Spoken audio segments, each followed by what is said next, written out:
This is a Reader's Digest version containing many of the interesting parts of the flat Earth theory. For those who have already started seeing things with new eyes, it will be mostly a recap, but there could be a few new angles you haven't looked at. For the rest of you who are new to this, the first question is invariably, is this a joke? Because it's a joke, right? And that's where we start, because it's one of our two basic childhood facts. 1 + 1 = 2, and the Earth is a globe. We're taught this before almost everything else, and that right there should give you a clue on how serious this secret is. But for those who have forgotten their history, here's the modified Men in Black version. For the first 4,000 years of our civilization, we believed that the Earth was a flattish disk, surrounded by a solid dome barrier called the firmament. All of the 5 major religions had their own version of this, and the churches enforced the belief. Then, around 1514, a man named Copernicus created a new model of the world. He stated that if the Earth was spinning around 1,100 miles an hour and circling the Sun at 60,000 miles an hour, the world was then round. And while the math more or less worked, there was a problem. It was 1500, and the technology to prove such a theory wasn't there. The first balloon to carry people wasn't invented until 1760. Sailboats were the only travel over water, and the fastest thing on land was a horse. But the new worldview was promoted and took hold. The religions adapted to handle the new reality, and life moved on. More importantly, the globe model was quickly introduced into the education systems. Over the next 500 years, the challenges to this model faded, to the point where the globe was accepted as universally as physical laws such as gravity. Read that again if you didn't absorb it. For 20 generations, people believed that the Earth was round because there was a globe in every classroom they sat in. There was no proof. Hundreds of years went by, and still civilization had no way of proving the theory.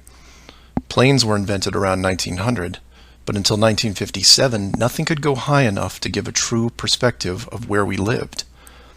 And that's when everything got strange. The United States and Russia both sent up rockets high enough to take decent pictures, and what they saw scared them a great deal. How do we know they were extremely concerned about the sky? Because the US and Russia immediately started firing nuclear weapons straight up, and they kept firing for the next 4 years. A few things to keep in mind here. First, this was now 1958. Nuclear weapons were very expensive and hard to come by. These also weren't those nominal yield 20 kiloton toys we used on Hiroshima. This was high kiloton to low megaton, and we couldn't get them up fast enough. And the strangeness continued in other places. In 1959, only a year into the atmosphere bombardment, 10 nations, including the United States, made Antarctica off-limits to any colonization. A treaty was put in place and to this day remains intact. Over 50 nations now have signed off on this treaty. Do you know any treaty that has lasted that long between all industrialized nations? Moreover, do you know any piece of real estate in the world that is owned by no one? You would think at the very least one of the large oil companies would use their huge financial resources to explore this region, and yet they don't even petition the idea. The short version of the discovery is this. By 1958, the military had discovered the very solid upper and outer edges of our world, and had to create a way to put up "Do Not Enter" signs without looking obvious. It was tricky, but if there is one thing I have learned about the authority, it's that nothing is left to chance. Most of the work had already been done for them, so their job was primarily in the details. The sky part of the dome was much higher than commercial air traffic, so the only thing they had to worry about there was the space program, which is immediately militarized. The outer border had the natural benefit of not only an extensive ocean, but a scaling decrease in temperature and a steady increase in iceberg frequency to discourage ships, all leading to a permanently frozen landmass that could not be used for any form of agriculture. This ocean and ice layout had worked well for thousands of years because the technology of the current civilization didn't evolve quickly. Sailors avoided cold weather seas whenever possible, and oxygen levels get low enough to harm people, even on high mountains. The brilliance of the design comes in the simple fact that human males are corrupted by power. Corruption so total, in fact, that they would rather hide the world itself rather than risk their power on it. You could theorize that kings and popes were told of the world a long time ago. Maybe an ancient scroll or book. Perhaps an interdimensional being told the tale of what the world looked like.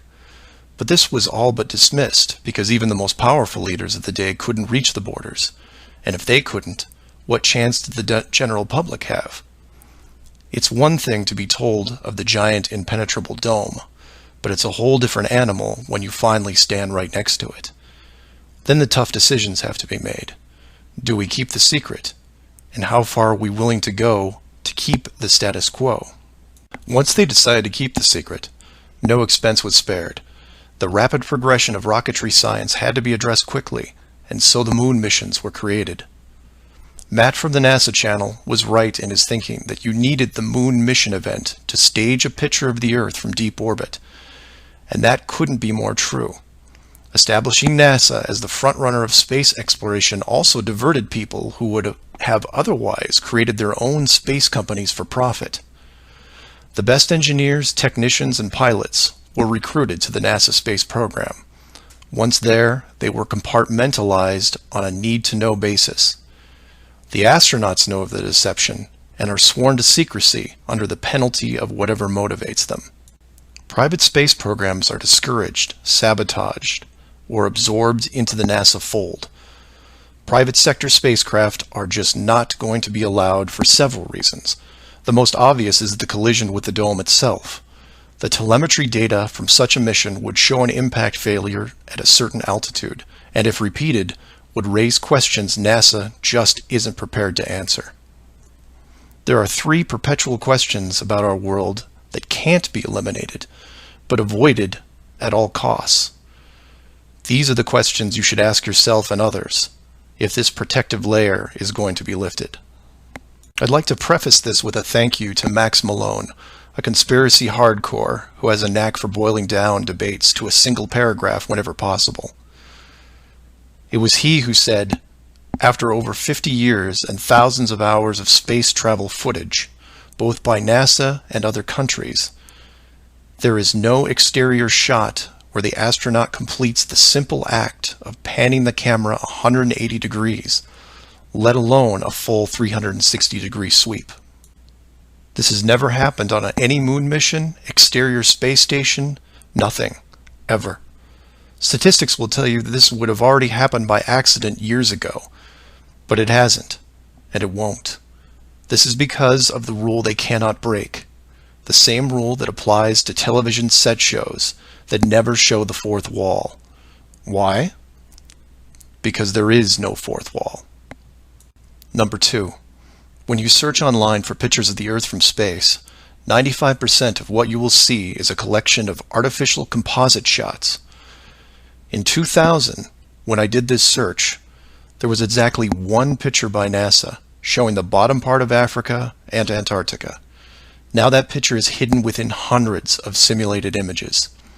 There are HD cameras everywhere, and no one is taking a shot of the Earth, because you can't get enough altitude to do it. Number 3. The commercial air travel routes for the southern hemisphere are wrong.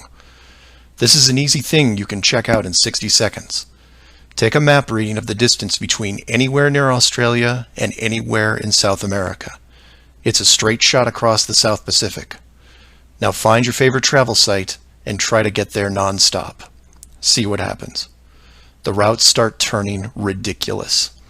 I used to business travel for years, and I've never seen anything like it.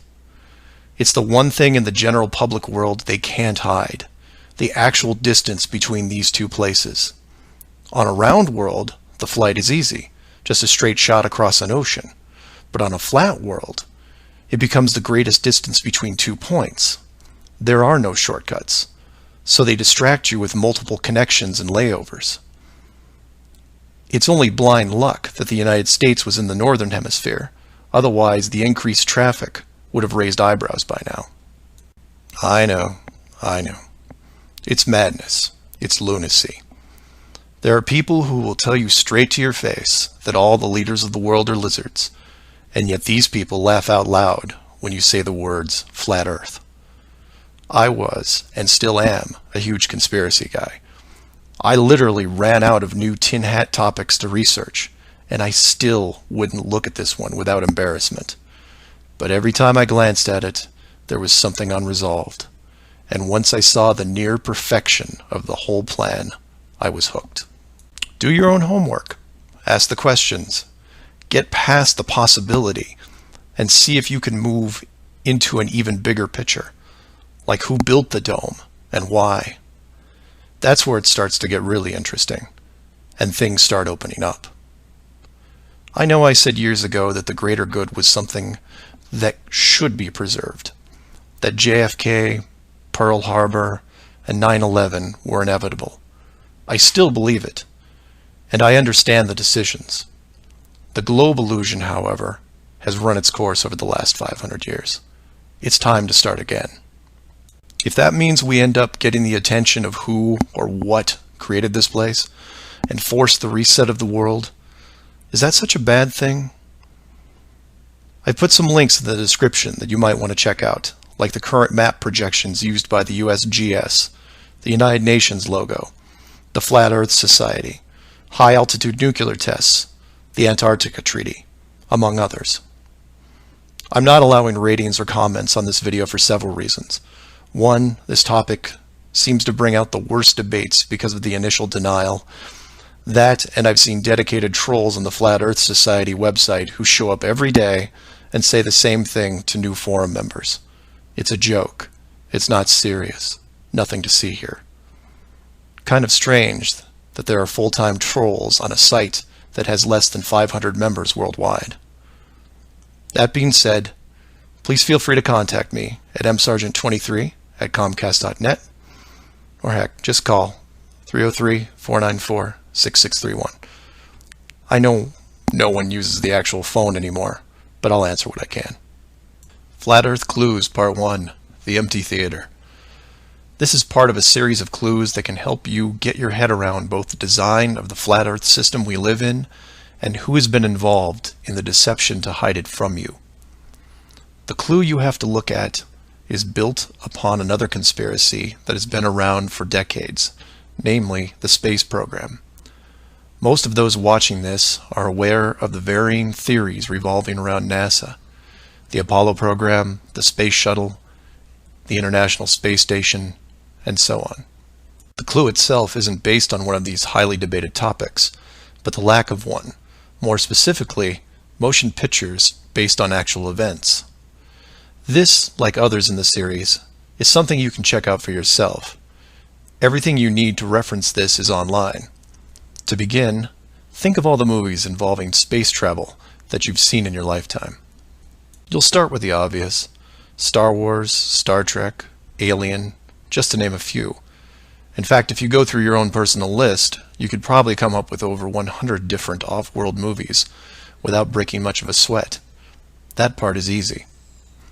For the second group, try to come up with space movies that aren't fantasy-based.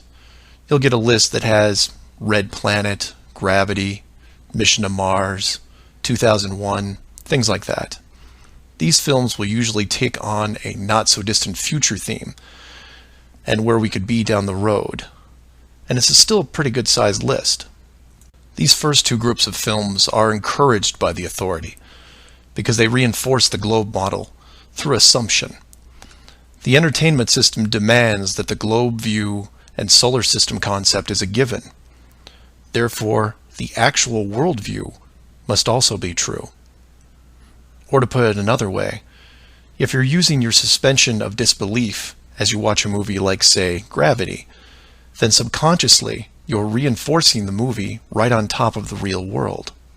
The more of these movies you watch and enjoy, the more the lines blur between what you want to believe and what you actually know.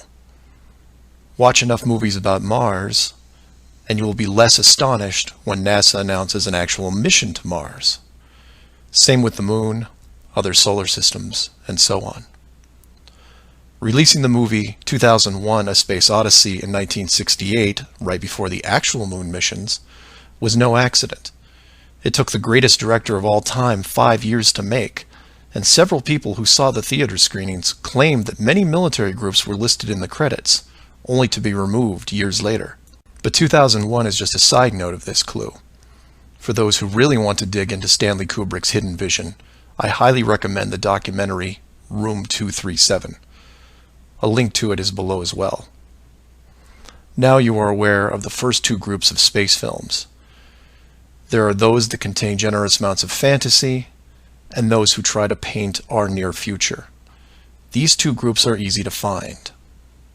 The third group is a challenge, and again, that's where things get interesting. The moon missions concluded in 1972, and even though it's still considered the greatest achievement by mankind, no fact-based movies were made regarding it until The Right Stuff was released in 1983. Now you might say that it had only been 11 years, and maybe it was tough to get the rights, and so on. But that's not what made the film interesting. The movie ran extremely long for 1983, coming in at 3 hours and 12 minutes. It was an exhaustive look at the astronaut selection process, the competition, and the training facility itself. But when the credits rolled 3 hours later, chronologically, they had only gotten to the low Earth orbit missions. Just for fun, Google The Right Stuff movie and see how many spacecraft you can find. It won 4 Academy Awards and did a great job at the box office, but the Apollo missions were never touched. The only other major motion picture that involved the actual moon program was Apollo 13 in 1995, a full 12 years later. Apollo 13 only covered a single moon orbit and no landing or close-up reference to the previous missions below them. And after 1995, that was it. Nothing. Hollywood is known for leaving no stone unturned, with reboots and sequels to nearly everything. Yet in almost 60 years, there has never been a single moon mission movie based on actual events. Hundreds of science fiction films reference in it. Everything from Superman to the Transformers. But literally nothing that covers the moon's surface. 6 complete moon missions involving multiple vehicles, moon buggies, playing golf, and no one wants to touch it. Now, to be fair, there was a TV miniseries in 1998 covering the subject. It was produced by Tom Hanks, who got involved after starring in Apollo 13. There has been no professional production of any kind since then. Again, just for fun, Google From Earth to the Moon TV series and see what you find. The why is easy, and the clue revealed. If Hollywood makes a movie about the moon landings, and it's indistinguishable from the real thing, then how do you know which is real? It raises some subtle questions involving stage technique and how long they've been in place. If Hollywood could fake it now, then when did they first have the ability? There is one other movie which stands out, and I mention it because I can't believe it ever got made, is Capricorn 1. The film's plot involved the faking of a Mars mission and how it could be accomplished. In short, it's part of the Conspiracy World Bible. I highly recommend it, and the link is below. To summarize, all space movies are encouraged by the authority, except for the ones that are based on actual accounts. Those are not allowed.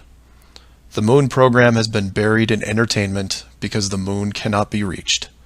It's either outside the barrier or just a highly rendered image, like any planet you see when entering a video game. The world is flat, and this is just one clue. So do some of your own research and ask questions. Please feel free to email me at msargent23@comcast.net or 303-494-6631.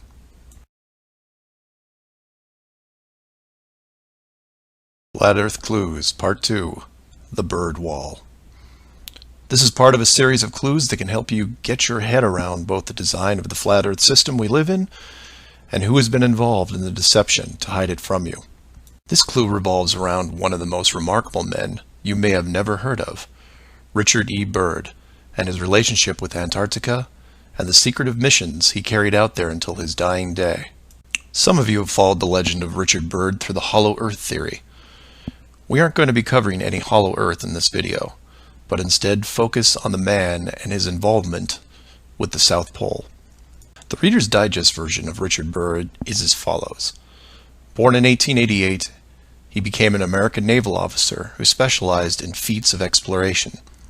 He was a pioneering American aviator, Medal of Honor winner, polar explorer, aircraft navigator, expedition leader in the worst environments in the world, and the youngest admiral in the history of the Navy. In addition, his list of awards takes up several pages in Wikipedia, including 3 ticker tape parades in his honor. In short, he was Indiana Jones on steroids. Some people will say that Roy Chapman Andrews was the real Indiana Jones, and you might be right. But Richard Byrd beat Indy 6 days a week and twice on Sunday. I mention all his accolades to paint a picture of credibility and trust.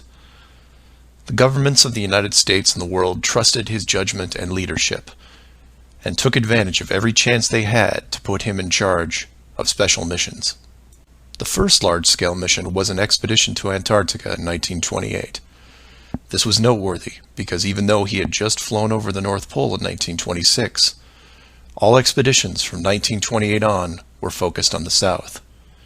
The expedition lasted 2 years, and during it, at the age of 41, he was promoted to admiral. His second Antarctic expedition ran from 1933 to 1935, and his third from 39 to 40. While in Antarctica, he was also an advisor for other countries who had their own expeditions, including England, France, Germany, and building off previous countries' expeditions from Belgium, Japan, and Sweden.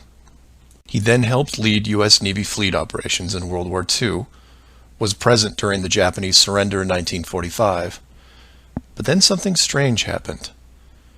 He went back to Antarctica. Now, some of you aren't surprised because he'd been there since 1928, and I agree with you. It's the how that's interesting here. His fourth trip to Antarctica wasn't an expedition.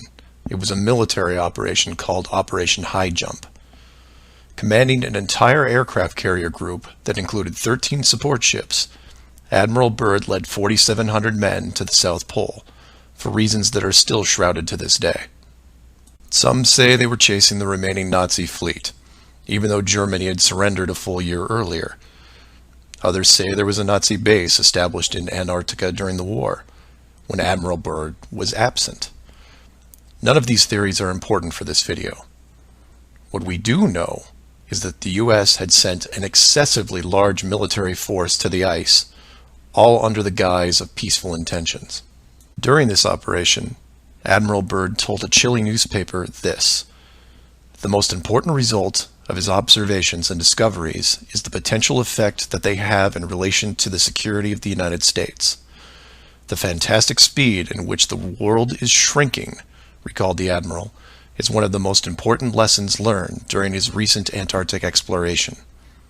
I have to warn my compatriots that the time has ended when we were able to take refuge in our own isolation and rely on the certainty that the distances, the oceans, and the poles were a guarantee of safety."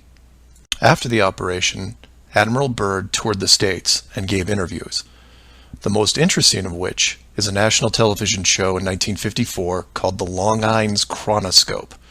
A horrible name, but a decent show. I've added a segment of it at the end of this video and linked it in the description.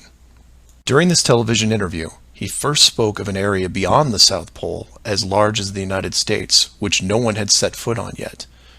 He then went on to say that there would probably be expeditions year after year because the U.S. government had really become interested.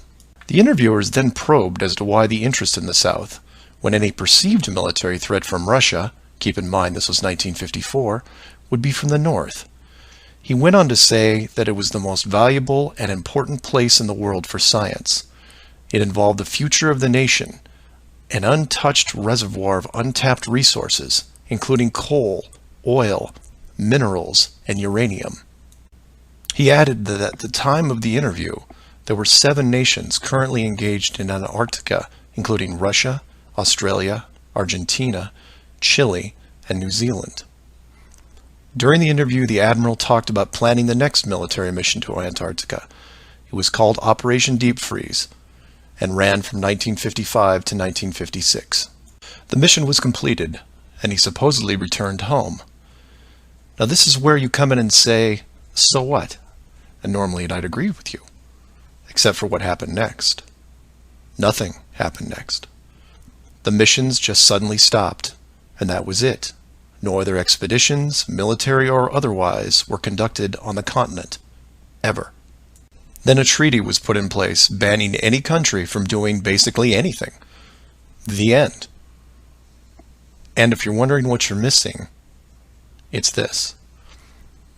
Admiral Byrd goes on television, says that this massive body of land, most of which sits on a plateau 2 miles high, is rich with every resource you could ever want, energy rich, pristine, with no indigenous population or plant life, and every country that has sent teams is ready to carve it up like a big turkey. Not to mention, there's an expanse of land larger than the United States they haven't even looked at yet. And out of the blue, everyone just calls the whole thing off? There are no environmentalists in 1959. This is land of diner food and 20-cent gas. I'm calling total BS on this one. The dollar value of the initial resources find would have fueled armies of greedy companies. So what happened? They found the edge, that's what. And the last thing they were going to do was let unsupervised companies near it, regardless of the money. Even if it was hundreds of miles away, you couldn't allow resource corporations even into a safe area, and then years down the road as they expanded, tell them, oh, sorry, you can't go beyond this point. When the companies would ask why, what would you tell them? And now the interior of Antarctica is off limits, with no revisions until the year 2041. You can take tours of the outer islands, but there is a hidden line enforced by the military that you will not be able to cross, because the interior is actually the exterior edge. It's there, it's hidden, and it's protected. The Earth you live on is flat. So do some of your own research and ask questions. Please feel free to email me at msargent23@comcast.net or 303-494-6631.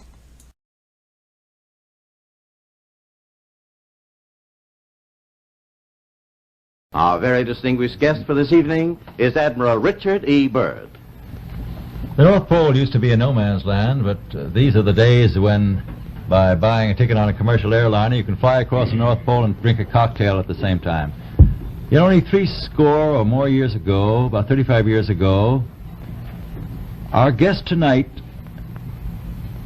found out whether there was any land north of the North American continent. He made that first discovery flight, and I must say that Admiral Byrd, our guest tonight, is not only our greatest living explorer, but he's been an inspiration to countless Americans.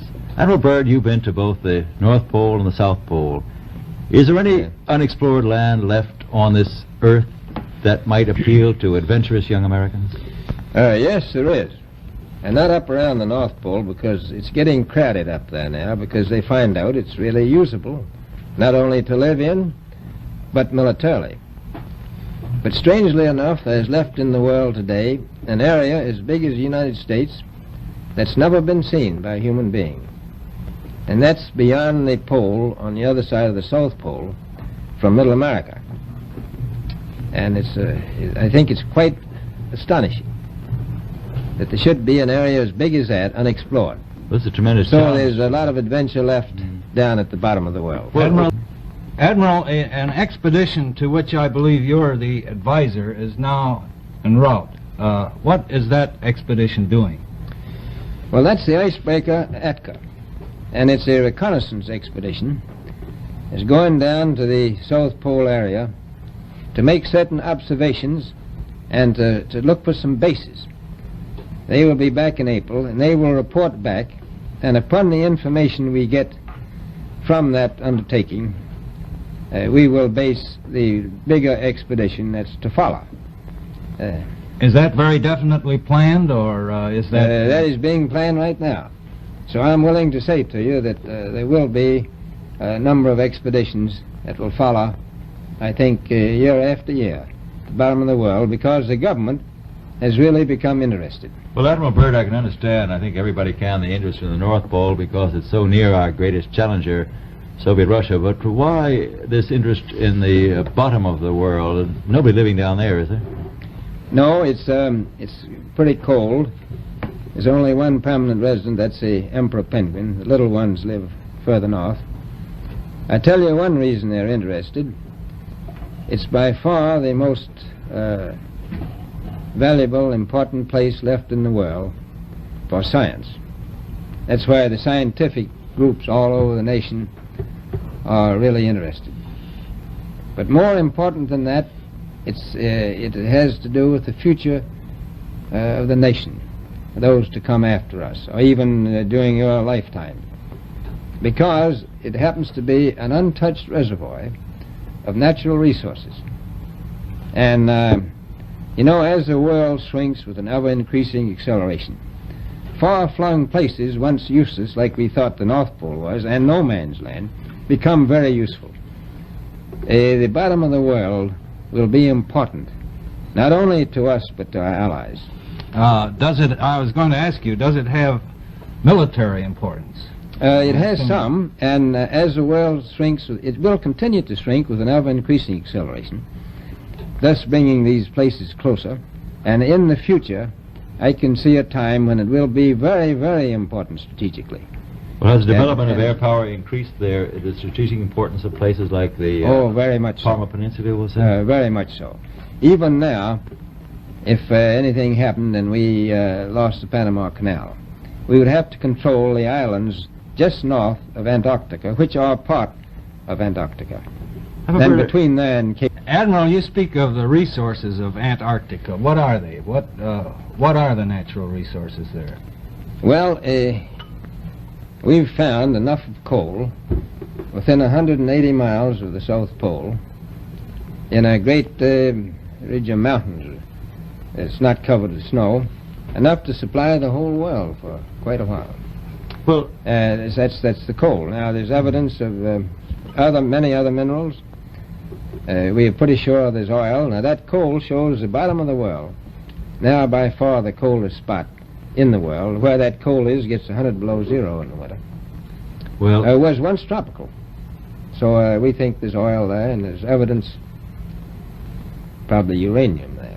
is it any secret, is there uranium there? That would be the only thing that would be practical to actually go after, I suppose. Everything else would be economically unfeasible, wouldn't it? Well, as we recklessly expend our resources, the time will come when we'll have to go after that stuff down there.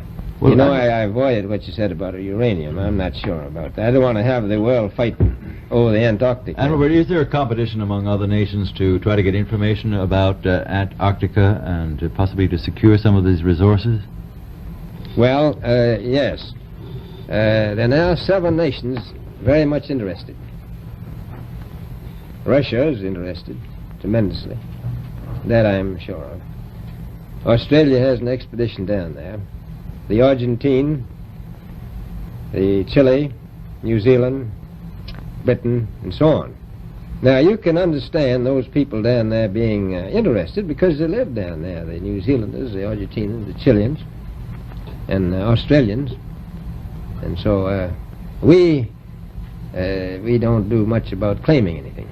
Admiral, you make this sound a little crowded. Are there that many expeditions now there or en route there? Well, you know, as I said, it's the most peaceful place in the world, but I don't think it will be for long because of this intense interest on the part of other nations and this nation. Flat Earth Clues, Part 3, The Map Makers. This is part of a series of clues that can help you get your head around both the design of the flat Earth system we live in and who has been involved in the deception to hide it from you. This clue looks into the USGS, otherwise known as the Map Makers of the World, and a few surprising things that they and others have in common with the flat Earth idea. All the reference links are provided in the description below, and I encourage you to check them out. For those of you outside of the United States, USGS stands for United States Geological Survey, a scientific branch of the U.S. government. Formed in 1879, and with the help of the ever-expanding American Empire, they quickly became the premier map makers of the known world.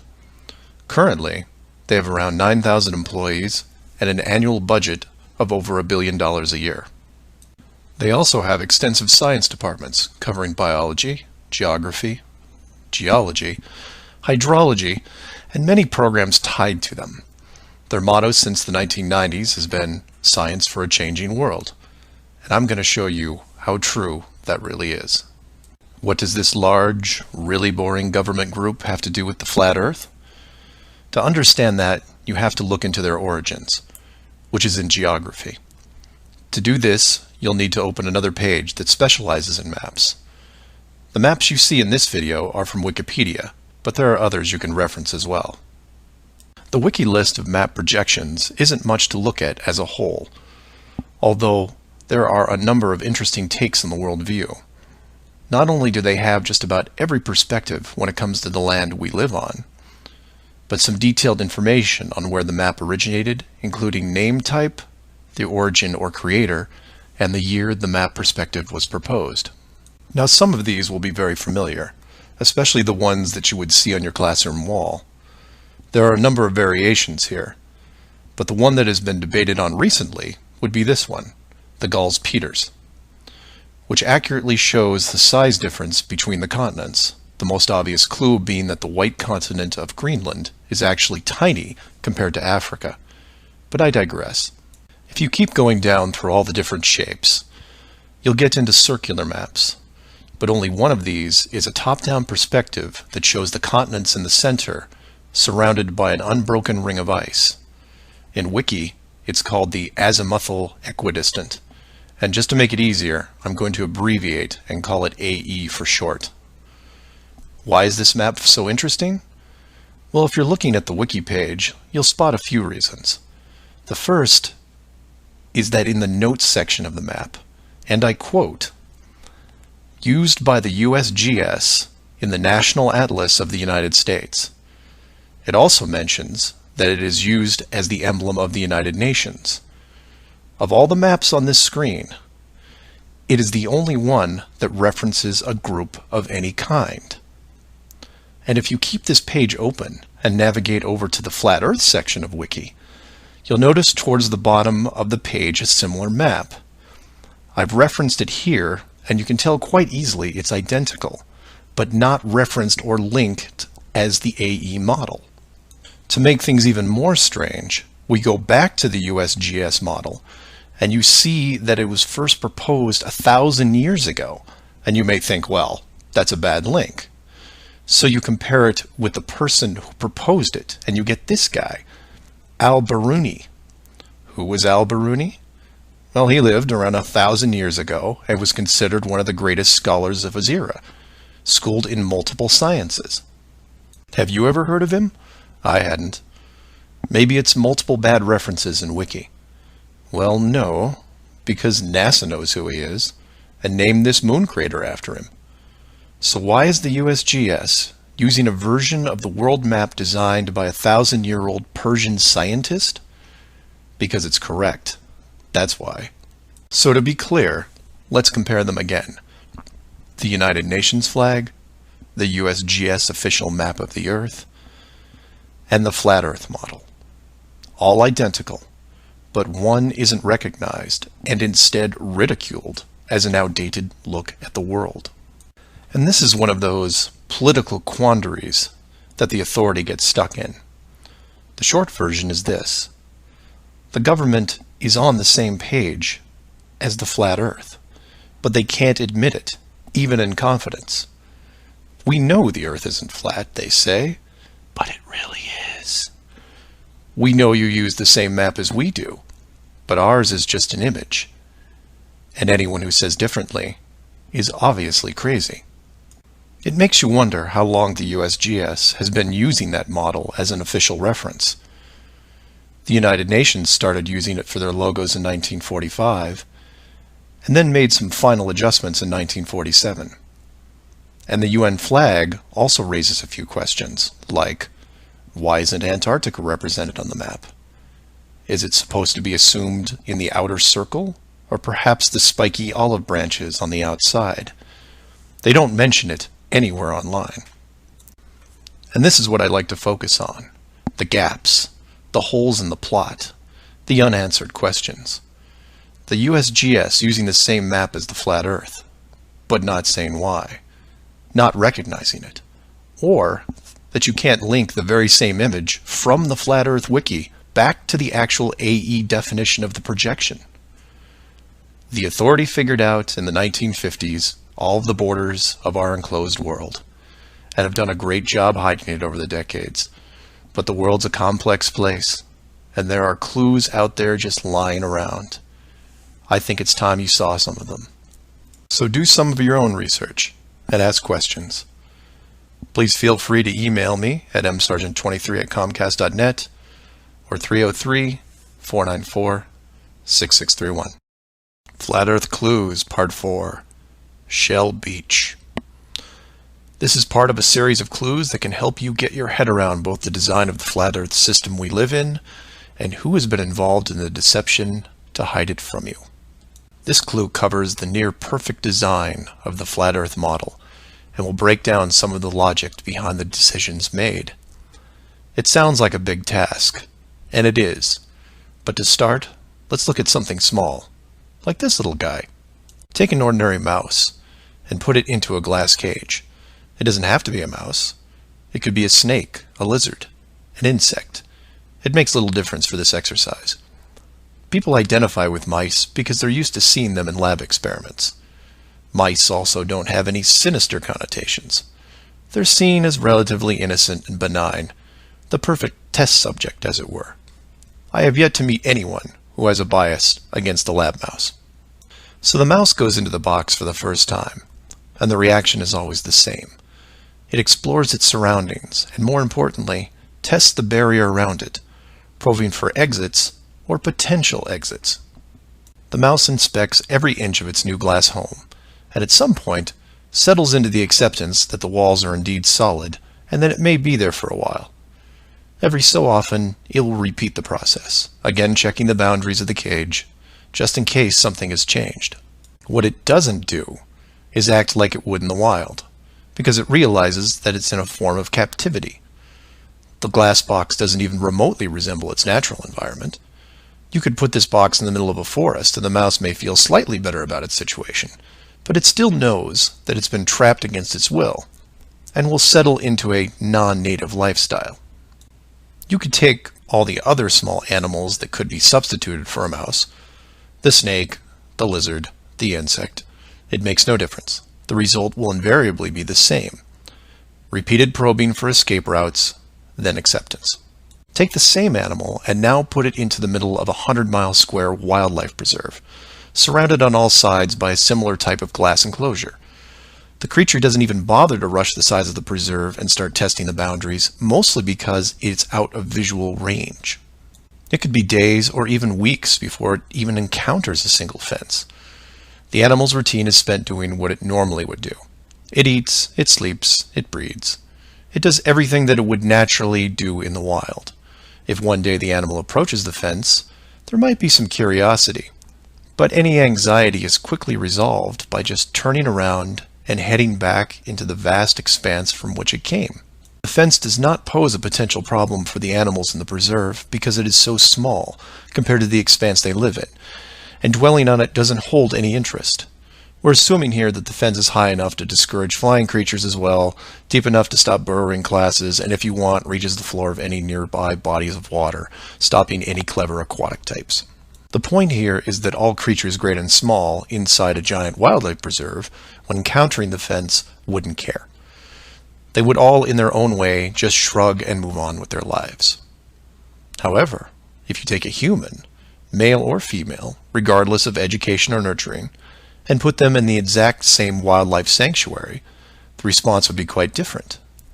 When the human approaches the glass fence, they don't see it as a minor distraction. They pause, they wonder, and more importantly, they ask questions, either internally or amongst others. Why is the fence here? How far does it reach? Can I dig underneath, or climb over, or go around it?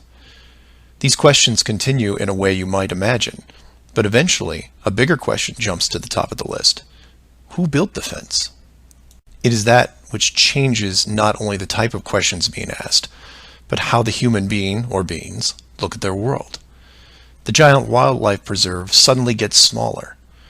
Each new fence border discovered starts to artificially constrict their expanse, even though the dimensions haven't changed. Before long, the preserve, their home, loses some of its relevance. The fence is a reminder of the unknown. It provokes fear and endless speculation within the human. Given enough time, the importance of the preserve continues to be reduced, especially in relation to the fence. And the reason why it's so engrossing for the human is simple. It's there. It's real.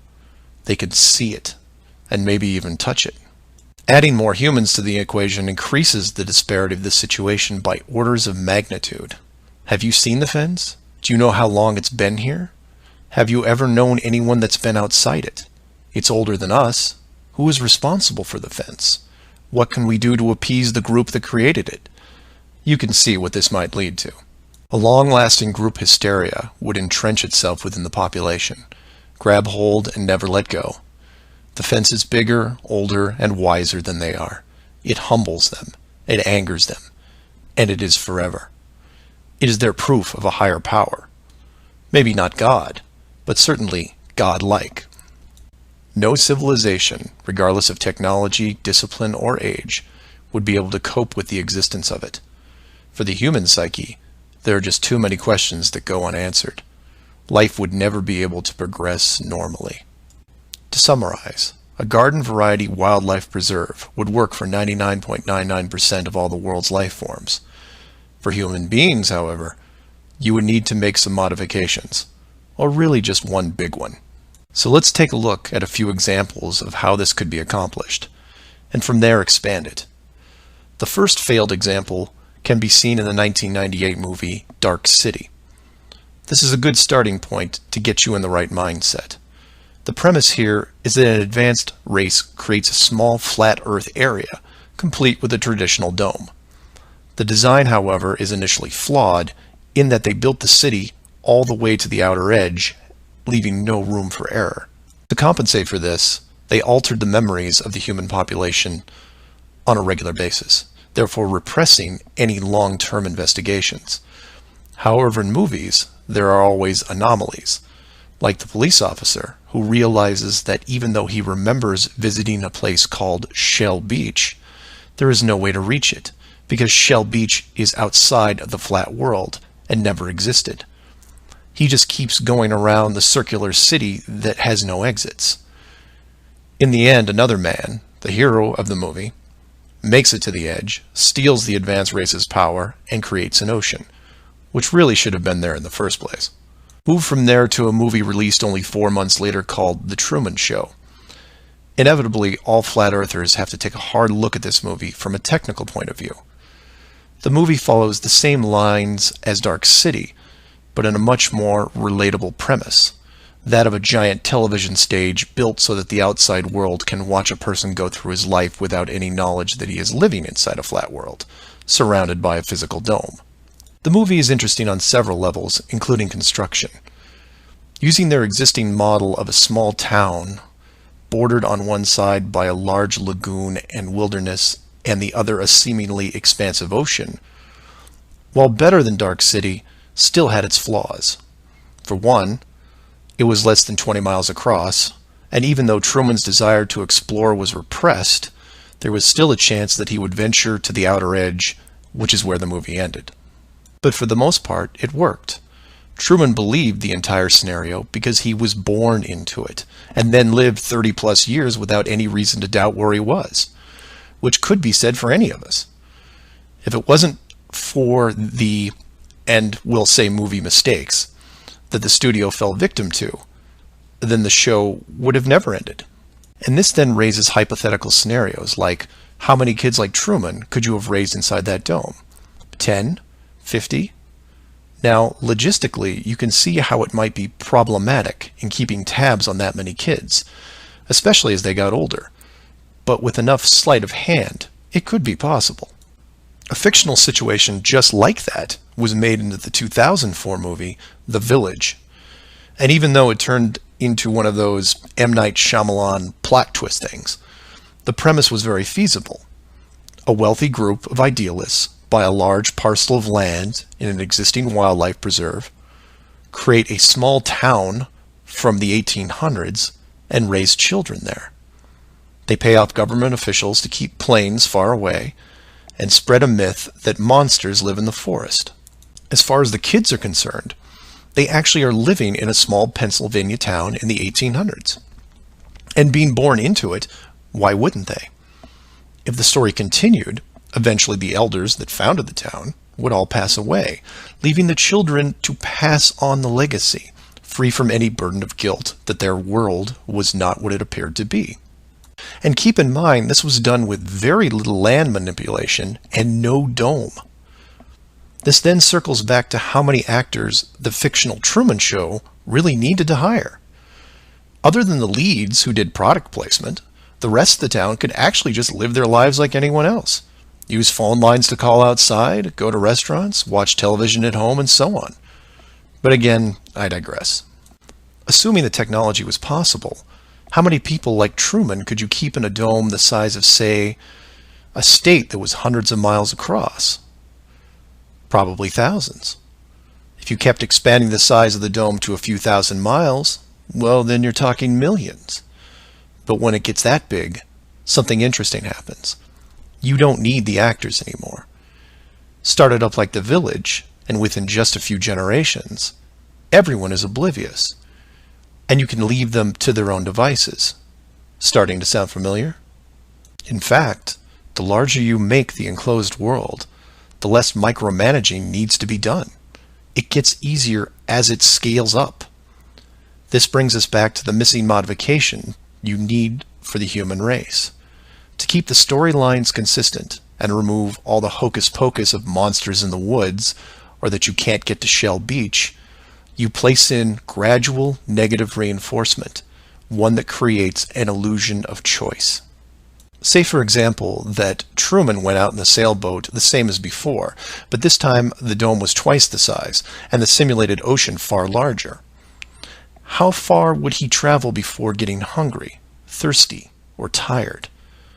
The movie ending is then in doubt. And if you compare this scenario where you are now, then you start to see it. Look at the flat Earth map again. Continents grouped in the center, surrounded in all directions by hundreds of miles of salt water. Think about how much further ancient ships would have traveled if you could drink what you were sailing on. As you move closer to the edge, the temperature starts taking a nosedive. Then you start seeing icebergs. If that doesn't stop you, then you run into what we call Antarctica, which is a steep climb 2 miles up with no plant life or indigenous livestock animals. And if you had the wherewithal to make it that far, you would still have hundreds of miles of endless ice and snow. It's easy to see why so few people have gone the distance. Compare this to the upper ceiling, which is much easier to maintain.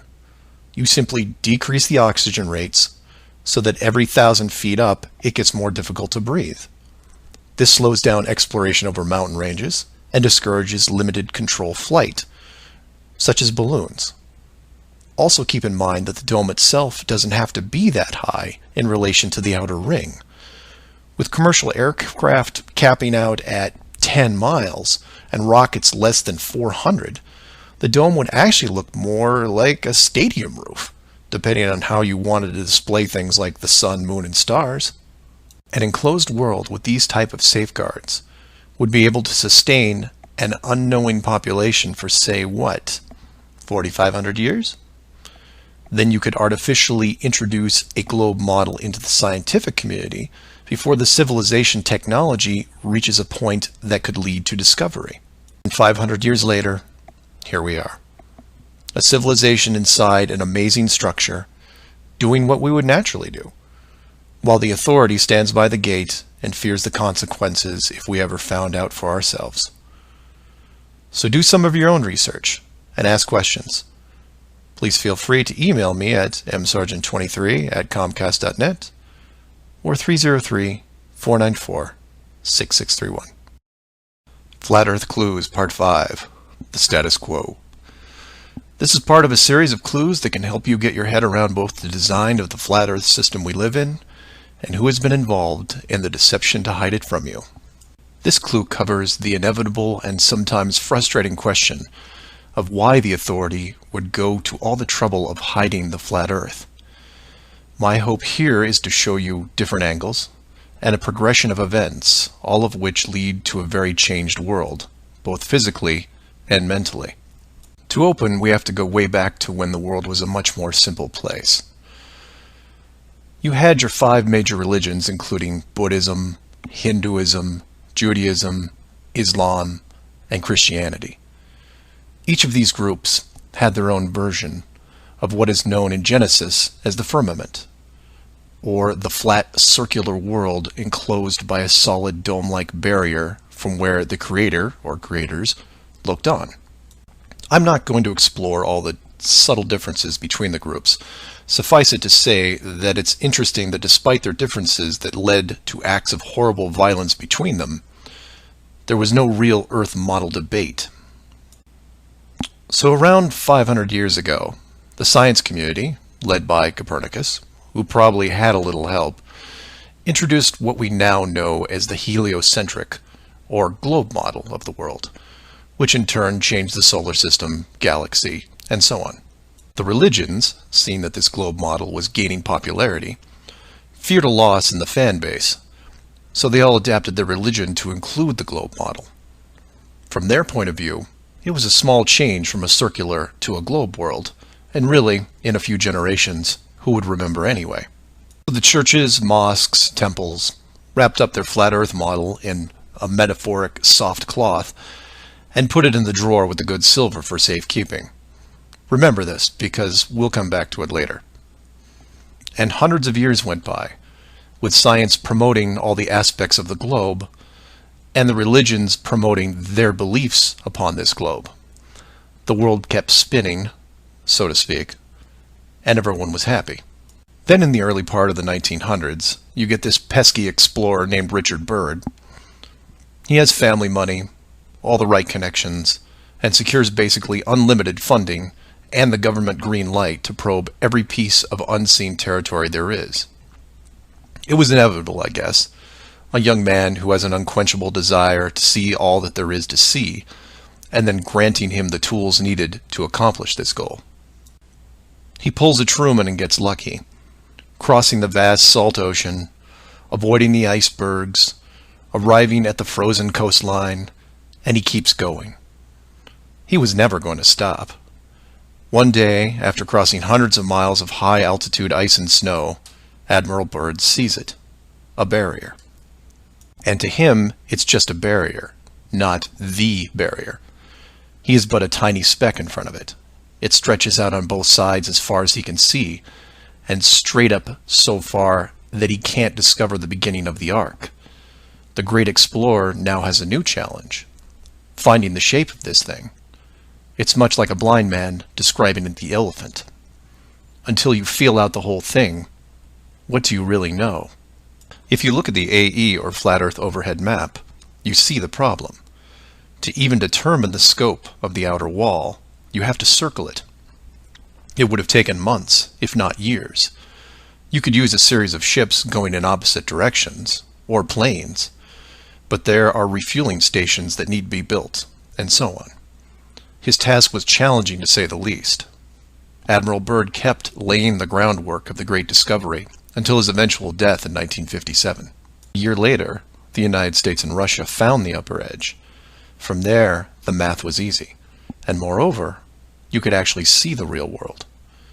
Then, of course, there is the decision, or deception, depending on how you looked at it.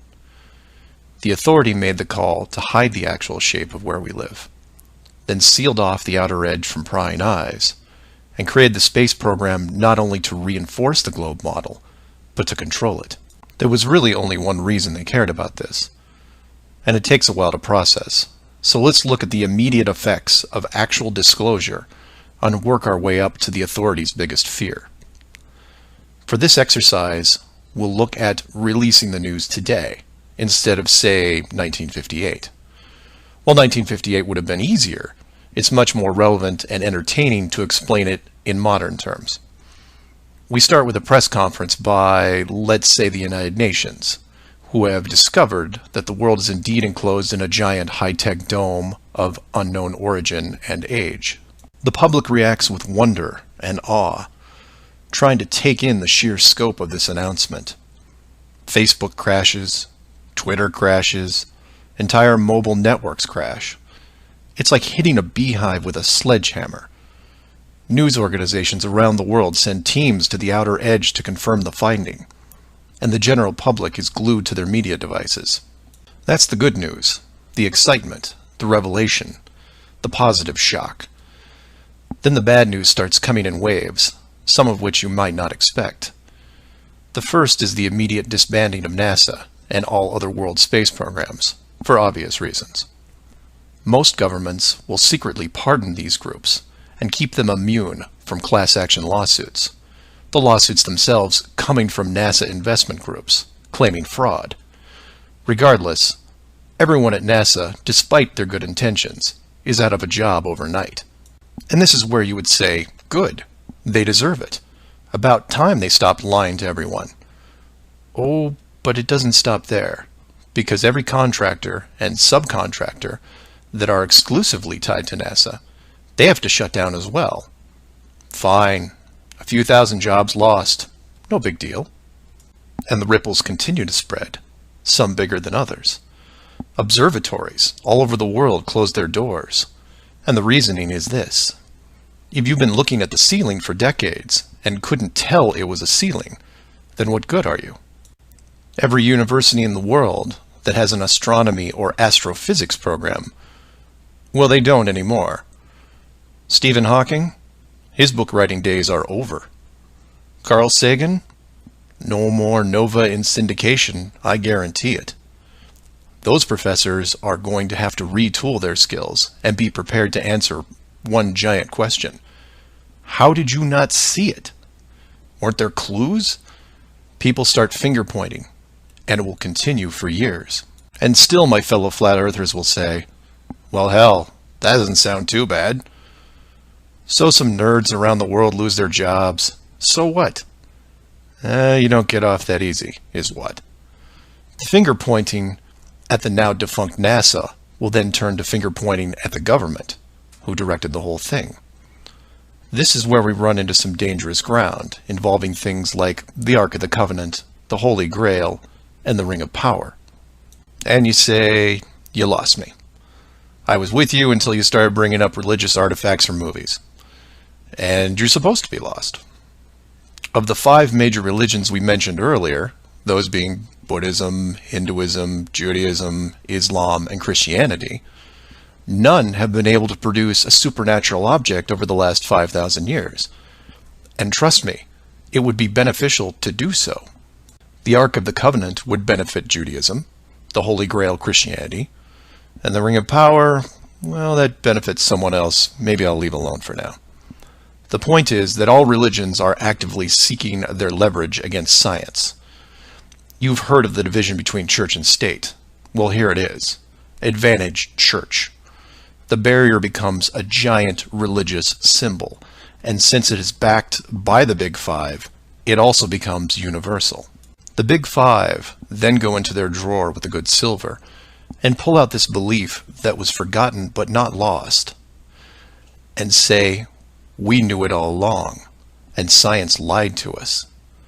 Temporarily, all religions unite against science, who has been only moderately weakened by the removal of their astronomy and astrophysics divisions. But the public won't care. because they will listen to the group shouting the loudest, and no one yells louder than the church. They will scream with righteous fury that the dome was built by our God, your God, and the people will turn to science and hear nothing but crickets. And that's where the world changes, because in times of great stress, the public will want words, and while religion has no shortage of them, science simply is incapable of taking leaps of faith. I'll take a glass half full approach and say that anyone listening to this is probably an intelligent, rational person, one who can make informed decisions outside of the conventional doctrine. But for every one of you, there are hundreds, if not thousands, of mouth-breathing troglodytes who will not walk but run to the respective house of religion and say, "You were right about this. What else can you teach me?" This is what fills the current authority with pause. The unknown response to that question. Will religion take the high road and work with what remains of science to discover the truth? It's possible, I suppose. It's also possible that religion will combine this technologically advanced society with a revitalized and aggressive doctrine that then transforms daily life into something that makes the book 1984 seem like a Saturday morning cartoon show. I'm hoping that mankind will prove me wrong, but so far, that isn't the case. So do some of your own research and ask questions. Please feel free to email me at msargent23@comcast.net or 303-494-6631. Flat Earth Clues Part 6, Depth Perception. This is part of a series of clues that can help you get your head around both the design of the flat Earth system we live in and who has been involved in the deception to hide it from you. This clue looks into the inevitable design question below the surface, or more specifically, how thick the flat Earth design would need to be. To start, let's quickly recap the design features so far. A basic dome structure made up of advanced high-density material, thousands of miles wide, and at least 100 miles in height. The ceiling of said structure being projected upon by an ultra-high-definition system using super LED technology and a combination of 2D and 3D imaging to simulate all celestial bodies, including sun, moon, stars, and so on. This ceiling is then protected by a scaling decrease in temperature and oxygen levels to the point where human life isn't naturally sustainable above 4 miles. The lower surface of the dome structure consists of an organic layout of continents grouped at the center, ensuring that no land bridge exists to the outer ring. This is then surrounded by hundreds of miles of salt water in order to limit sea travel. The salt oceans are then adjusted with a scaling decrease in temperature as the outer area is approached, to the point where salt water freezes, forming icebergs, further reducing sea travel. The outer ring is then elevated to a height of 10,000 feet, reducing oxygen levels, and a buffer zone of 300 miles is created. This zone is devoid of all life forms that could be used as food, further discouraging land travel. That all sounds pretty good, but we left out one thing: depth. Keeping human beings away from the ceiling is easy, because it requires higher technology. Protecting the outer ring is a little more difficult, but can be accomplished with layers of negative reinforcement. Protecting the actual common ground is a different challenge, because digging is basic. Everyone knows how to use a shovel, and most construction requires a generous amount of digging. In addition, natural resources such as coal, oil, minerals are harvested through large-scale digging operations. So it's safe to say that any human population is going to be digging a lot of holes, because it's easy and it's necessary to continue their way of life. That being said, how thick would you need to make the flat Earth model so that people didn't accidentally dig their way through? You could use the same method as the outside barrier and create a series of undesirable layers, ending in a solid barrier. But the ever-expanding increases in general population would create an unnecessary risk. If the bottom of the flat Earth was composed of, say, an unbreakable material, this would pique the digger's curiosity, and if repeated all over the world, would raise suspicions of design. While a solid barrier works at the end of a frozen wasteland where no one is venturing, or allowed, it doesn't do much if it's found in a mining quarry or someone's backyard. For that, you need something that hasn't been used up to this point. A scaling increase in temperature, all the way to an ignition flashpoint and then beyond. Now you will jump in and say, well, of course, we all know that there is molten rock below the surface. We see it in volcanoes and, well, volcanoes. Yes, you do. And we've all seen the cross-section diagram of the globe Earth, which shows ever brighter bands of molten structure and so on, which is why I included the wiki link in the description that covers the official view of the Earth's structure. And I quote, "Scientific understanding of the internal structure of the Earth is based on observations of rock in outcrop, samples brought to the surface from greater depths by volcanoes, analysis of seismic waves, measurements of gravitational and magnetic fields, and experiments with crystals at pressure and temperatures characteristic of the Earth's deep interior." In short, they have no clue on what's below them. None.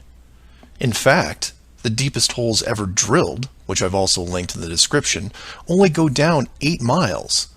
To repeat, no one has gone below 8 miles anywhere. And every drilling survey is the same, a scaling increase in temperature to the point where drill bits stop working. And you come back and say, but volcanoes. Yes, there are volcanoes, holes in the earth where molten rock is produced, under pressure, I might add. Certainly that can't be artificially created. No? We can melt rock right now. It's called a smelting plant. What do you think your car is made out of? Melted, reformed, and polished rock. We have the technology to do this. It all comes down to scale. Create a large set of furnaces at, say, 50 miles below the surface that can melt and pump molten rock. And you say, what would the furnaces be made out of? Oh, I don't know. How about the same dome material that can withstand nuclear weapons? So you take the molten rock, locate a few random access points on the surface, and the rest comes naturally. Volcanoes also reinforce the Earth structure model that the molten rock goes all the way to the core, which then in turn reinforces the globe model, and then we're back to where we are now.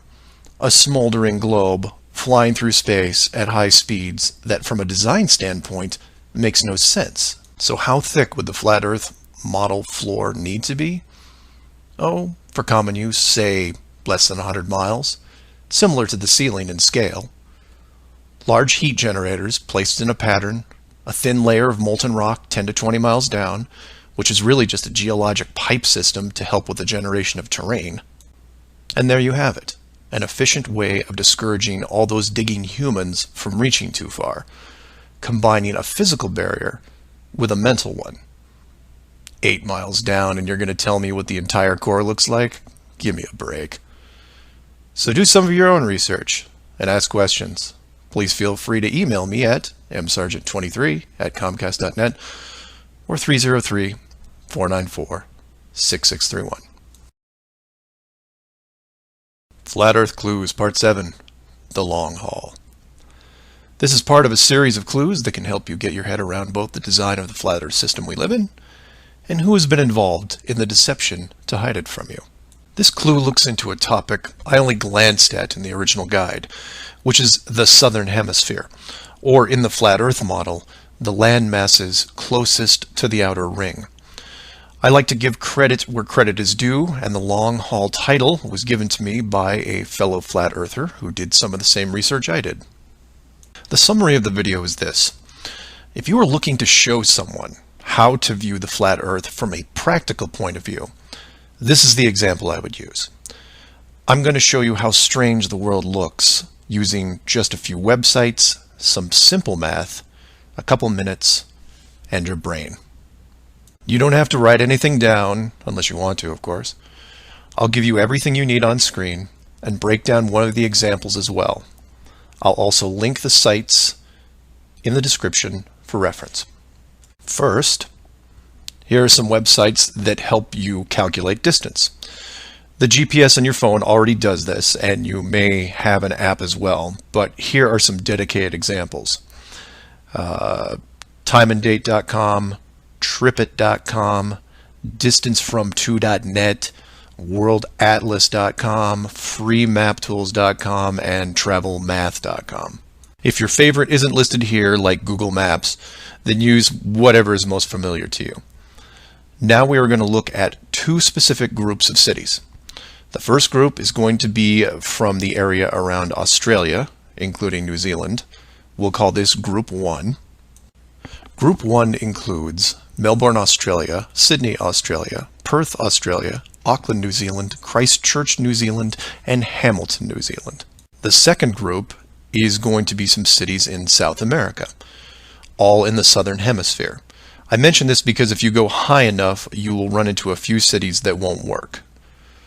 Group 2 includes Rio de Janeiro, Brazil, Sao Paulo, Brazil, Brasilia, Brazil, Buenos Aires, Argentina, Lima, Peru, and Santiago, Chile. Again, there is a link in the description with many other airports. Now, these two groups are interchangeable, as you would imagine, so you can start or end with either Group 1 or 2. The results will be the same, and just to make it interesting, I'll use a slightly different example which a fellow flat earther did the legwork on and show you that even these two groups aren't exclusive. So you take anything from Group 1 and anything from Group 2, and you get some distances, ranging from 6,000 to 8,000 miles roughly. That's all I want you to do here is get that part in your head, noticing that the route is bent because they have to account for the curvature of the Earth. All these directions are what you would expect, a straight shot over the South Pacific Ocean. Now, just to prove it's not an exclusive route, instead of starting in, say, Rio and landing in Auckland, I'll start what should be the opposite side, in Cape Town, South Africa, which is roughly the same distance on a globe Earth coming in at 7,300 miles. Notice on the map it's still a straight shot through the Indian Ocean and not crossing any countries, an easy route. I try to book my flight. For this example, we use TravelMath, but you can use whatever is easiest in your country, like Priceline, Expedia, Travelocity. It will make no difference because they're all tied to the same system. And this is when everything goes wrong. So the first leg, the airlines don't send me due east, but instead shoot me 4,700 miles almost due north to Dubai. Okay, maybe we're just picking up people. Seems a bit excessive, but I'll go with it. I'm probably comfortable in my seat drinking vodka tonics anyway. And from Dubai, it should be a straight shot home to Auckland, right? No. Now they send me southeast to Melbourne, a mere 7,300 miles. And then finally a third leg from Melbourne to Auckland coming in at around 1,600 miles. I'm rounding up or down to make the math easier.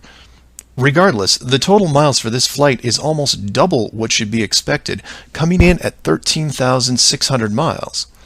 In addition, the trip took me 37 hours. How long should it have taken? Well, in a 777, about 12. Now this is where you come in and say, well, it's probably an isolated incident, or some strange connection thing. You know how the airlines are. Oh no, my friends. We can do this all day. This roulette table is rigged, and there is no way to get a fair game. The first part of the clue is the utter lack of non-stop flights from anywhere in this hemisphere, which is why I give you multiple cities in each group. And here's the plot hole for you. Flying from international cities like Sydney, Rio, Santiago, or anywhere else close by, you can't get a single non-stop flight, no matter how much money you pay. I tried to do this for an entire night, and it was like playing an online casino game, one that I was losing most of the time. The connections kept coming in like spam windows. Start in Christchurch, go to Auckland. Start in Auckland, go to Sydney. Start in Sydney, go to Dubai or Los Angeles or somewhere else that makes no sense. Some of these connections took the trip over 50 hours to complete. Go ahead, try it yourself. You may find one nonstop. But even then, the strangeness doesn't end there, because the speed is wrong. For reference, I included an optimum cruising speed guide from a commercial pilots forum that lists all the international aircraft used in these routes. A 777, the current state-of-the-art flagship plane, designed for maximum fuel efficiency, has a cruising speed of 640 miles an hour. 7,400 miles comes in at around 12 hours. Try to find this route. It doesn't exist. It can't. The closest I came was a one-connection flight with a 3-hour layover. The total flight time was 20 hours. 20 take away 3 is 17, not 12. And this might work if the plane was doing, say, 430 miles an hour, but it's not. In fact, the slowest cruising speed I found was an older Airbus just around 593. But this is all just numbers, right? It is until you pull up the flat Earth map and look at the farthest 2 points, which just coincidentally are anywhere in Australia and most of South America. Or my example of Lower Africa, which you can see isn't west at all. It's a shell game, and a very good one at that. Keep people guessing with multiple connections and layovers, jumping from city to city. People just sit in their seats, trying to sleep through it. And then it hits you. Well, the pilots would know, right? They fly all day, every day. Certainly, they would have figured it out by now. Some of them would get suspicious, sure. Any decent navigator will be able to work out the speed, fuel consumption, and odd connections. But imagine what they would have to get their head around. First, they would have to ignore the world GPS system that has been leading them to their destinations without error. If you want some interesting side reading, check out the link on the history of the GPS. And I quote, "Developed in 1973 to overcome the limitations of previous navigation systems, integrating ideas from several predecessors, including a number of classified engineering design studies from the 1960s. Oh, and by the way, was created by the Department of Defense, the same people that closed off Antarctica. GPS went fully live in 1995. So if you were a pilot before then, you might have been able to pick up a breadcrumb trail. After that, very difficult. Plus, let's say you did figure out that something was off.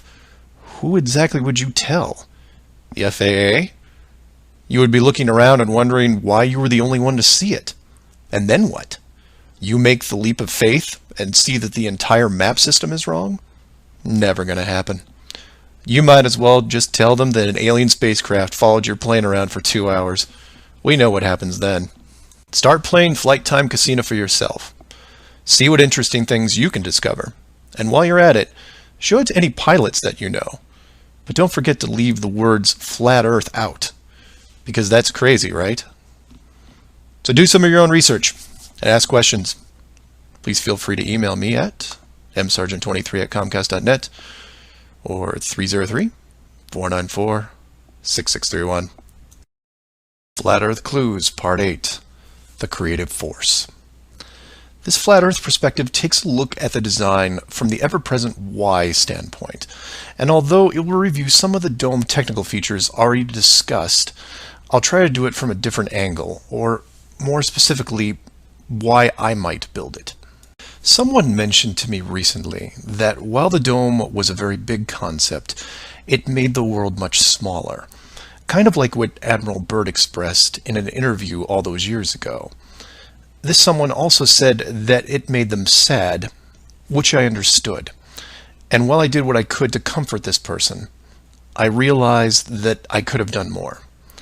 So this video is for the people who look upon this world with their new eyes and start drifting into a state of melancholy. To preface, this isn't jail, nor are you lab rats. And before I'm done, I hope to show you a version of why. To start, let's look at an old story, one that you may have heard, involving another enclosed world, kind of like yours.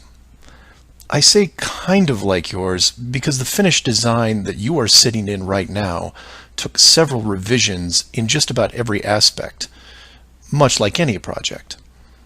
You come up with ideas, you see what works and what doesn't, and you improve the process until you come up with something that, while not everyone agrees upon, satisfies the best of all criteria.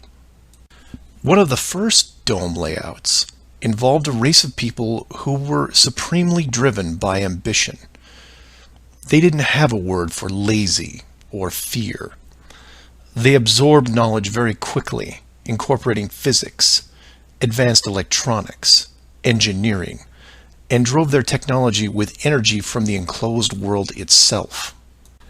And when their technology had reached the point where the dome's structure was discovered in its entirety, there was no reaction of wonder and awe. They just looked up and squinted at the sky. Eventually, those squints turned into glares. Oh, they had religion, to be sure, and it was tied to their daily lives, but to them, this wasn't religion. It was a challenge. Almost like they weren't that impressed. Hard to fathom, right?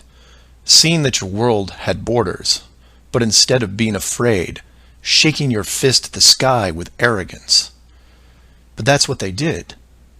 So much confidence and might that when they found out where they really were, a new priority was created.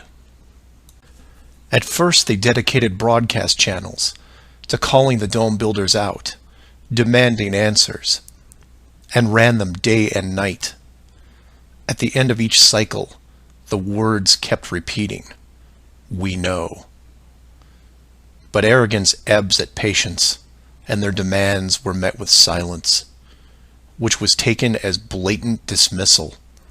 This fueled their ambition even more. The people withdrew all their efforts from breaching the outer barrier and formed a new plan. If the creators were not going to submit, then they would build a bridge and meet them at the gates. So a building was designed. But to call it a building was to call the pyramids a sandcastle.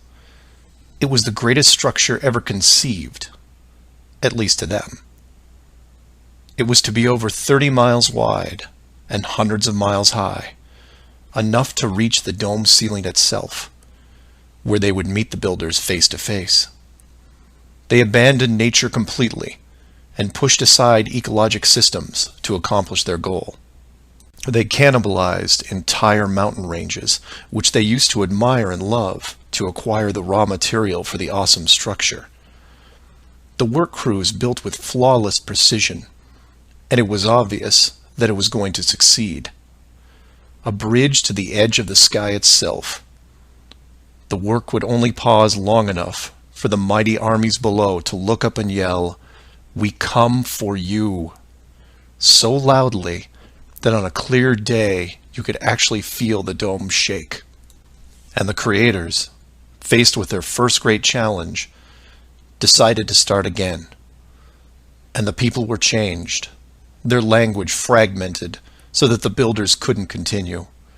The tower was dismantled, their technology removed and forgotten, and the people scattered. A new group was introduced to the dome, divided in every way imaginable, so that unity was next to impossible, and everything slowed down. Languages evolved and devolved into other dialects, and the languages produced text, which produced different forms of culture, and some amazing things began to happen, the most important of which was the arts. The dome builders saw the artistic pool develop into several distinct forms. Everything drawn in any medium on a flat surface. Everything molded that took on a three-dimensional shape. Everything that produced music. All things that make up the human form and motion. And all the written works. Pictures, sculptures, music, dance, literature, the arts. Driven by passion, it is the very essence of what is good in humanity. Once this was recognized, all dome methods put in place were to cultivate and enhance this process. Land masses were adjusted with geology and temperature to support every kind of terrain, with mountains, rivers, oceans, plains, forests, jungles, deserts, all of it stunning, all of it stimulating the human mind, nourishing it. And the modifications continued with seemingly endless shades of weather. The sky was overhauled, a moon added, and layers upon layers upon layers of stars, so that one day, when the people were able to see further than their own eyes, there would still be something new to see. And the arts flourished, but there was a cost. The languages and division of cultures had put the population at odds, and wars were raging at regular intervals. The dome builders debated if the price was too high. Plans were drawn up to make more changes, until they noticed that the arts thrived even through the worst of conflicts, producing grace and beauty despite their burning world. It was wonderful and terrible at the same time, and the debate outside the barrier continued to intensify until a majority spoke out and said, "This world is a creative force, and we must see what it leads to. The barrier must be hidden at all costs." So the globe model was put into the population, and both science and religion adapted to it.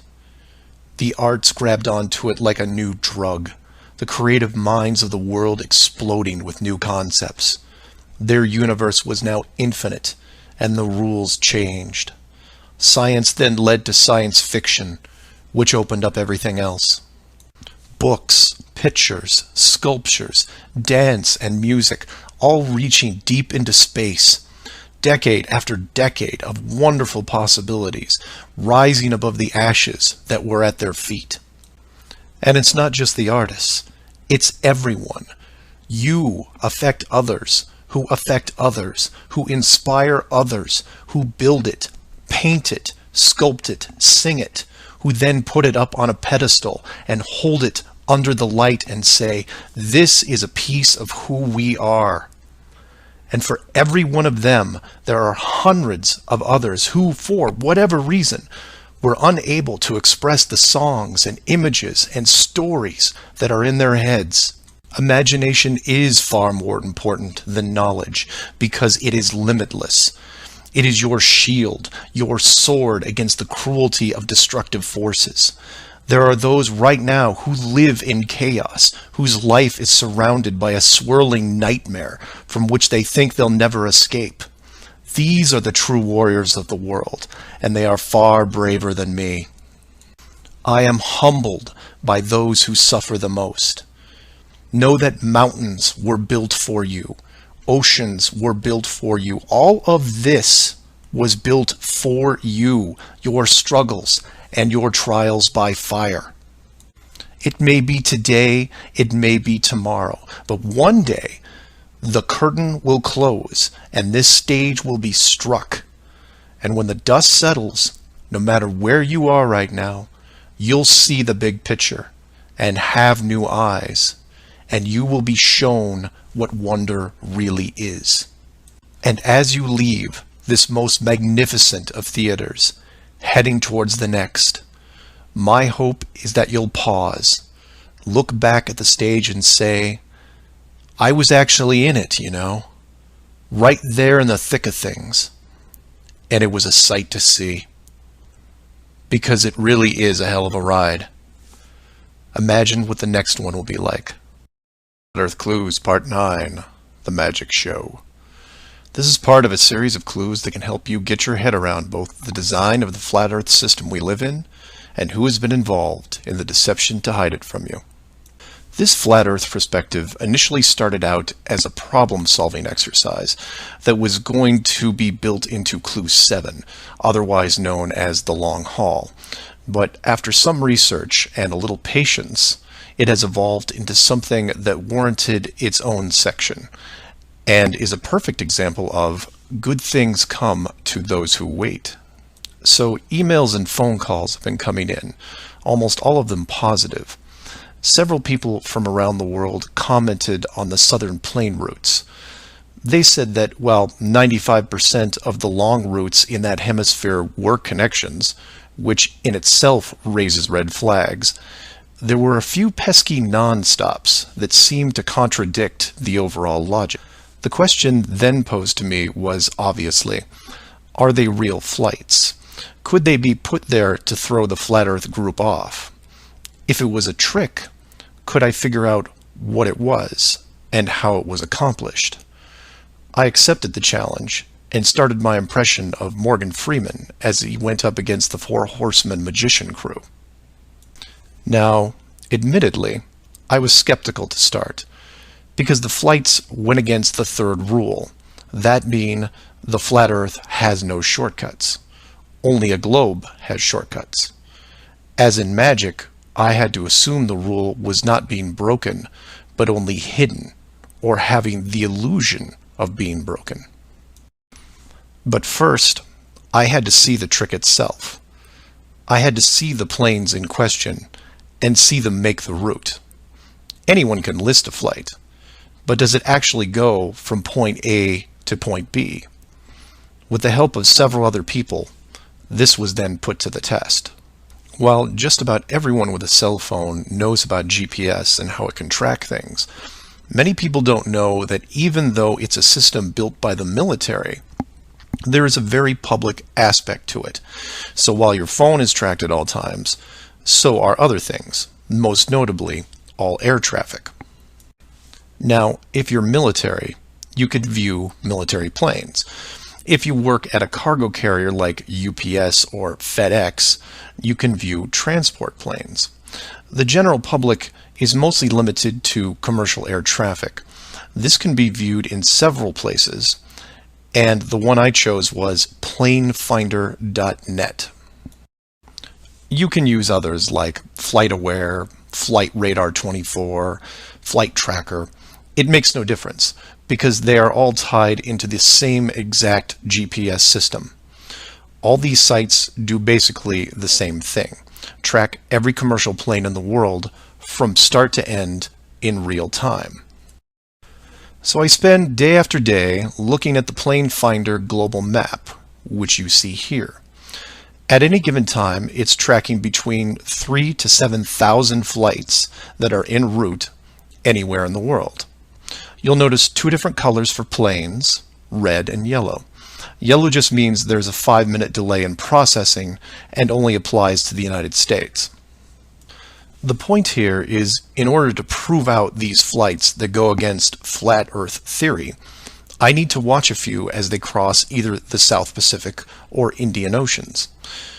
The web page updates automatically, but just to be sure, I close and reopen the page every 30 minutes or so and wait for an ocean plane. And I wait, and I wait, and I wait some more. Hours pass, days pass, and no red planes to entertain me. And somewhere in this process of me just staring at these empty oceans, waiting for a plane to cross, something occurs to me. Can you guess what it is? Nothing is crossing these oceans. Not non-stops, connections, multiple connections, nothing. But that's not possible, right? The planes have to reach their destinations. So I change gears and just watch the coastlines of anything in the southern hemisphere, and I start to see it. I follow a simple plane out of Brazil on its way to South Africa, which, by the way, is not part of the long-haul argument. It's offshore just a few hundred miles. I get something to drink, and when I come back, it's gone. Just a glitch, right? So I follow another, and another, and the same thing happens again and again. Once the plane reaches an imaginary line in the water, GPS makes it disappear. Then a friend who is also working on this problem sends me some links, which I've included in the description. I encourage you to take a look at them. At first, they don't seem like much, just an average flight log showing speed, altitude, locations, things you could expect. Then you scroll down to about 3:30 in the morning, and the location drops away and is replaced by either the word approximate or the word estimated. This then continues for the next 5 hours until, miraculously, 1 hour before landing, the flight log reestablishes itself, and the GPS system shows the plane in real time about to reach its destination.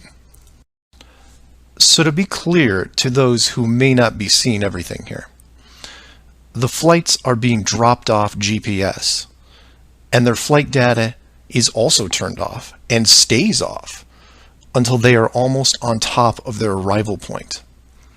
And you say, well, that's how GPS works. Well, no, because the northern hemisphere has planes flying all over their oceans. And then you say that maybe it's a localized southern hemisphere thing. And I say, then why are all the flights over or near land perfectly tracked?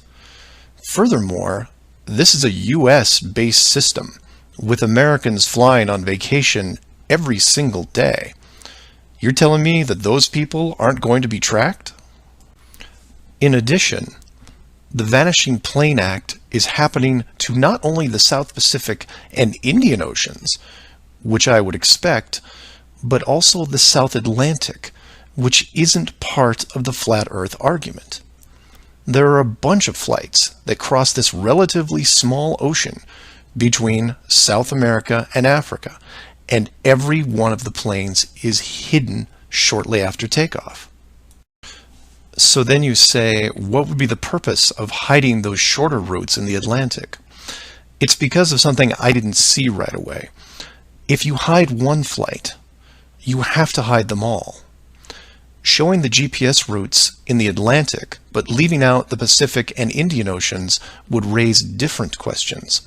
So the logic here, despite being very sneaky, is sound. The third rule is that the flat Earth has no shortcuts. If you look at the azimuthal equidistant map again, and look close, you notice that while the South Pacific, South Atlantic, and Indian Oceans make up the lower sections on a globe, they make up the outer ring on a flat model. In that model, there is no shortcut between Australia and South America.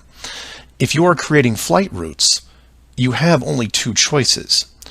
You take the long way around, clockwise or counterclockwise, and stay on the ocean. Or you cut across the land in the middle. But if you cut across the land, you have to create connections, because on a globe, it wouldn't make sense to fly over the top of the United States to get to South America. Neither of these choices are ideal. So the authority came up with a compromise. Disable GPS and lose the planes for every ocean flight in the Southern Hemisphere. Then reactivate them once the destination is reached. This is just one of the lengths that they are willing to use to keep you from seeing it. Don't just hide some things, hide everything, so that maybe the topic isn't addressed. And some would come back and say, well, nice going. You just pointed out a flaw in their system, and sooner or later they will fix the gap. Maybe. But not soon, I think. Remember, this is a rule, not a guideline. They can't change the map, so they have to work within its limitations. If they have a better workaround, I can't wait to see it. So do your own research and ask questions. Oh, by the way, welcome to the Flat Earth, and enjoy your flight. Flat Earth Clues Part 10, Hiding God. This is part of a series of clues that can help you get your head around both the design of the flat Earth system we live in and who has been involved in the deception to hide it from you. As you can tell from the title, I'm taking a different approach. Eventually, I was going to have to address the question of what happens next, or what we do now with the information at hand. If you've made it through the guide and the first 9 clues, then at this point you're either buying into the flat model or on the fence. If this is the first one you went to because of the title, I recommend you go back, because we're not going to do much in the way of reviewing. But if you're still with me, then you would agree that 1, the world you've been taught has been kept from you, and 2, one way or another, you would like to prove this out. So how is this possible? The authority in question who created what you call the globe is guarding all the gates. They protect the sky, the outer edge, and most importantly, the education system that shows us at an early age what they want us to see. Nobody listening to this has their own spaceship or advanced rocket program. Nobody actually owns a long-distance icebreaker. And while some of you may have a private plane, I wouldn't recommend testing a military barrier that technically doesn't exist. But then again, you have to remember that this is not the story of David and Goliath. The hidden world was never going to be sustainable forever. As a civilization evolves, the tools the authority uses as a method of control become more vulnerable. I've learned many things about systems over the years, and one thing that I find most interesting is as layers of strength increase, the higher the chance that they can be used to your advantage. But maybe I'm talking in riddles. I should be boiling it down to what can be done by showing you what's being hidden, what's important, and how it can be spread to others without looking like a crazy person. To be clear, and I can't stress this enough, do not start conversations with the word flat earth. Think of it like Fight Club. The first rule of Flat Club is that you do not talk about Flat Club. Before you started waking up and watching all these things, you were like me. You laughed and mocked everything that was flat earth.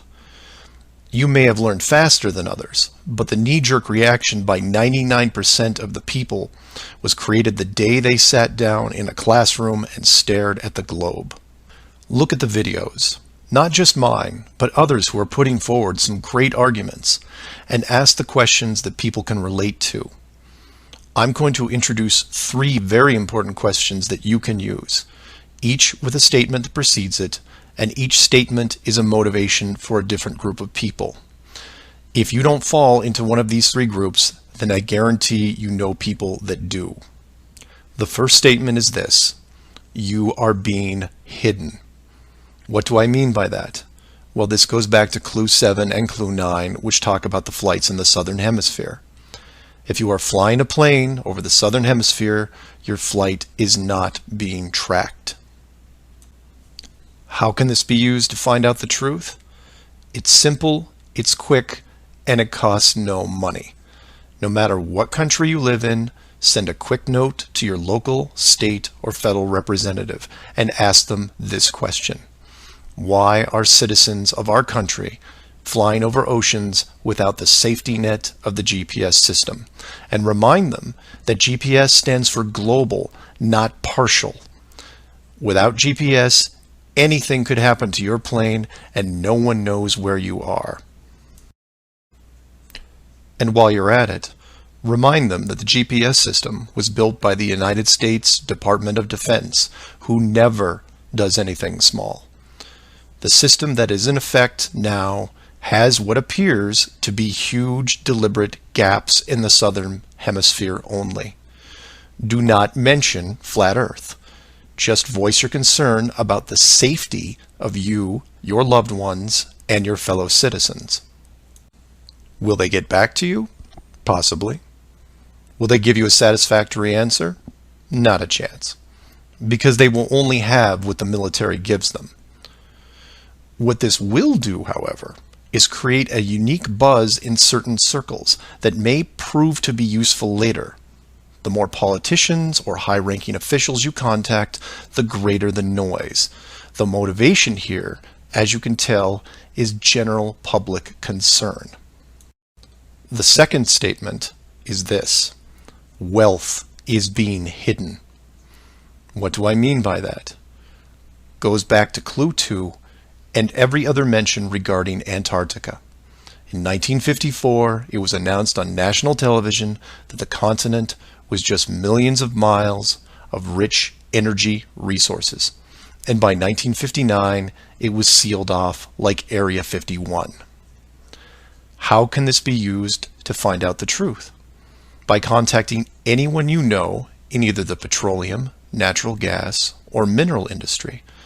This means ExxonMobil, British Petroleum, Royal Dutch Shell, Chevron, ConocoPhillips, BHP Billiton, Rio Tinto, Glencore, Anglo American, and there are many others. Find anyone in these companies and make inquiries about their prospects in Antarctica.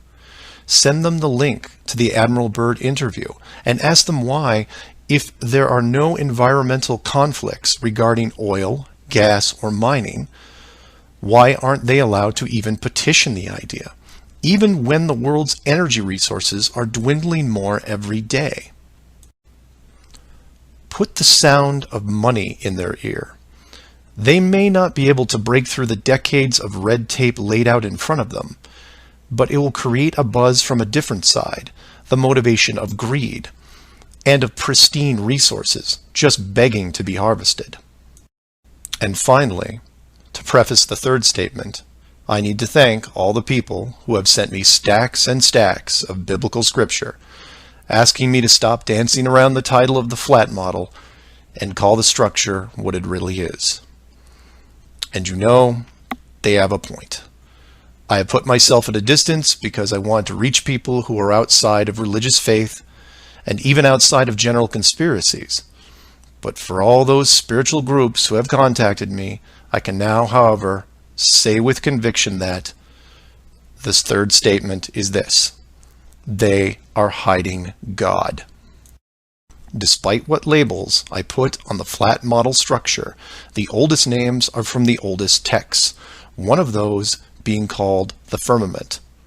If the firmament was indeed discovered in 1956 and it was deliberately hidden, then the ruling authority not only hid the structure, but evidence of the builders. And by builders, I mean creators, and by that, I mean what people define as God. Hiding God could be considered one of the worst ideas of all time. And if you are a person of great or small faith, you have a vested interest in any evidence that would solidify and vindicate your years of dedicated service. If a structure was found that had, for all intents and purposes, the handprint of God on it, then the ruling authority has no right to keep it from you.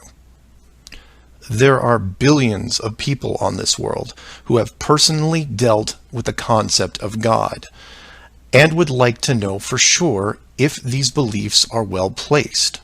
Or, in short, you want to know the meaning of life. It's out there, and it's been hidden from you. Your motivation is clear.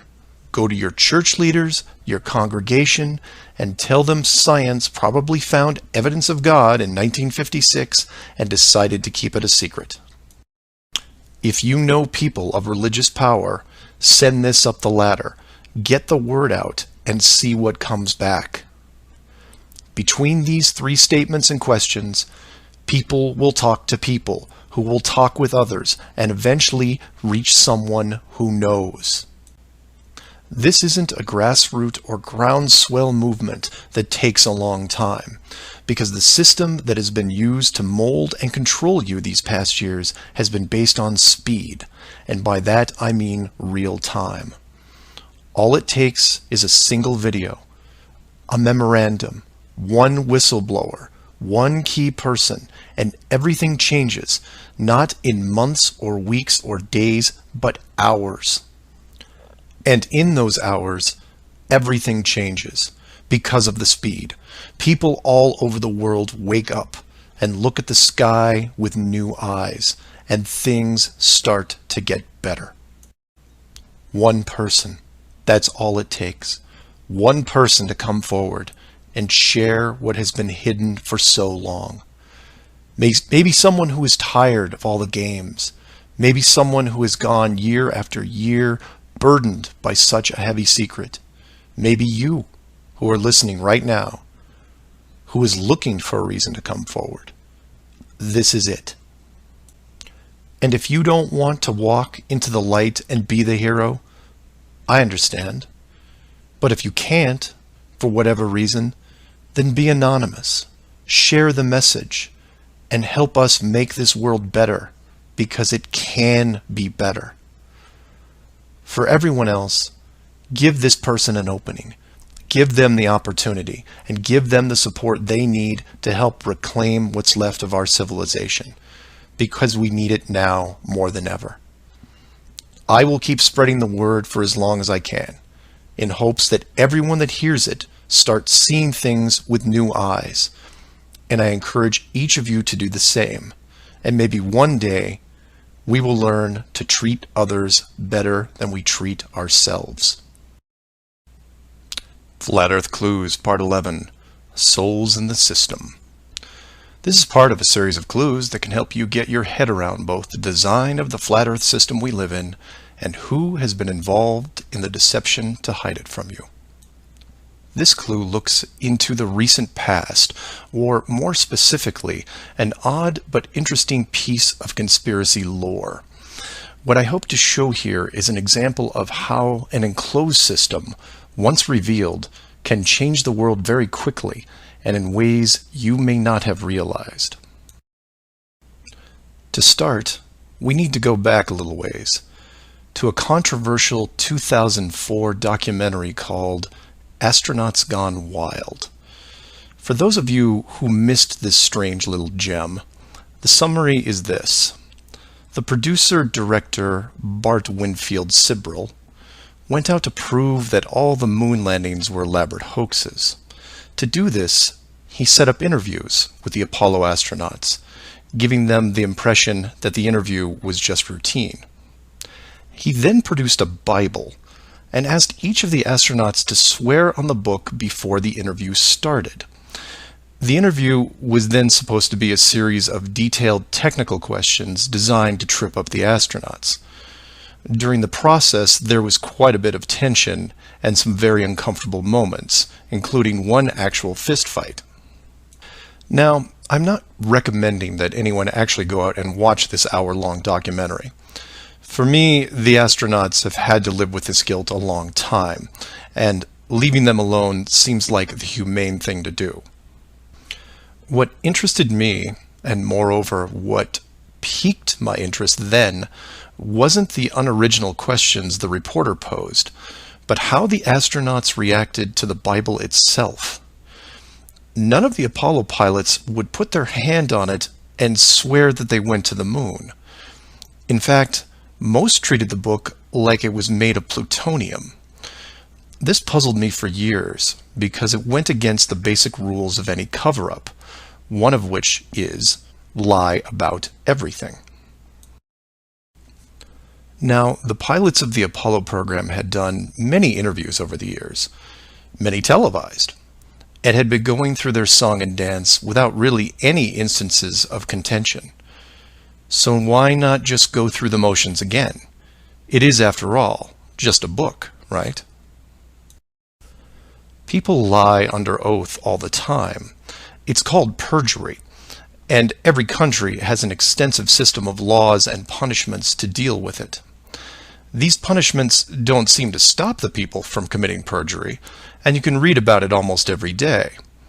Furthermore, the astronauts were not in court.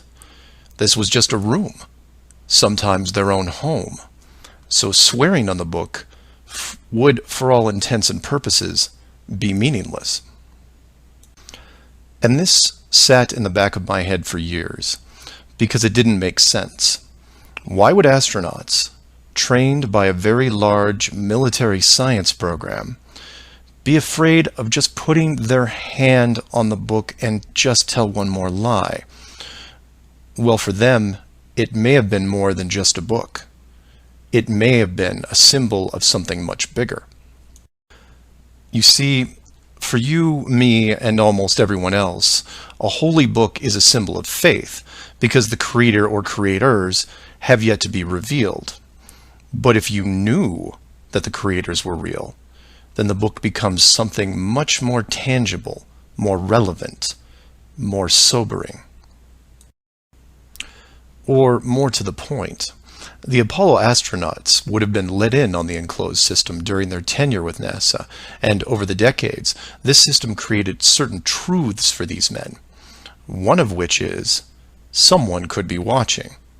Now, whether the builders/creators are actually watching every little thing we do can be debated, but if you have proof that they are real, then the thought of your every move being scrutinized is a very real possibility. This is what you and I may suspect, but don't feel. The Apollo pilots, however, are a different story. If they were shown how the world really looked, then their attitude towards the book takes on a whole new meaning. In fact, it didn't have to even be a Bible. It could have been an encyclopedia or a piece of wood, because it was the idea that made them pause. And if you're still not getting it, then I'll ask you directly. If you actually saw some of the creator's handiwork and knew that there was a chance you were being watched, and there was a scorecard involved, would you swear against that and lie about something? Would you roll those dice and take the chance? Or to put it another way, everyone has gotten frustrated about something, then looked up and cursed the sky. Would you still do that if you knew that a creator was up there and possibly listening? That's just one example of how knowledge of the enclosed system changes people. The astronauts didn't want to roll the dice and lie because there was a real fear of retribution. And while they were confident that a bolt of lightning wasn't going to strike them down, they also weren't going to push their luck. And we all take on the same approach in daily life. Everyone who drives has run a stoplight. We know when we see the yellow light that it's too far away, so we hit the gas and hope for the best, especially if the traffic is light and we aren't putting anyone in danger. But you take that very same intersection and put a red light camera on it, well, then things change, don't they? Do you hit the gas and roll the dice? Not a chance. You hit the brakes and hope that you can stop in time because you are being watched. You may not be a model driver by any sense of the word, but you understand this rule and this place, and you don't break it. And this one aspect is why I'm pushing so hard to see the enclosed system revealed. Because as a civilization, we seem to be only as good as what we can get away with. This isn't an issue with freedom, it's an issue with doing the right thing. You know that running red lights is a bad idea. The camera is a reminder of that. Imagine all the things that would change for the better if the enclosed system was revealed. Would you lie to hurt someone? Would you rob a bank, commit fraud, or embezzle? Would you steal anything unless your life depended on it? And while people would still get angry and fight, would they maim each other? Would they kill? Would anyone knowingly commit murder? Would you bully or extort people for profit? In fact, knowing that the world was created, would you do anything malicious towards anyone? If the world is not a globe, but instead enclosed, then wars end. Hate crimes end. Maybe not overnight, but quickly. Because you may be, for the first time in your life, actually accountable for your actions. You realize now that you are a very real soul in this enclosed system, and you have a responsibility towards your fellow man, one that can be boiled down into one simple rule: treat others better than you treat yourself. This is why it's so important to show the world as it really is. This is why I am asking the authority itself to open the door and let this secret come through. You've kept this hidden for too long, and the people who live here with you have been through enough. This isn't about money or power anymore. It's about our very souls, the essence of who we are. Wealth and titles don't define your heart. Hiding the entire world may have seemed like a good idea at the time, but we have gone way beyond that. Have you actually seen our home recently? This needs to be fixed, and it needs to be now. The people won't forget the deception, but they will forgive you for it, because a truth like this will make them more noble, something we should have been since the beginning. So do your own research, and always, always ask questions, because that's the only way you will find all forms of the truth. Feel free to email me at msargent23@comcast.net or 303-494-6631.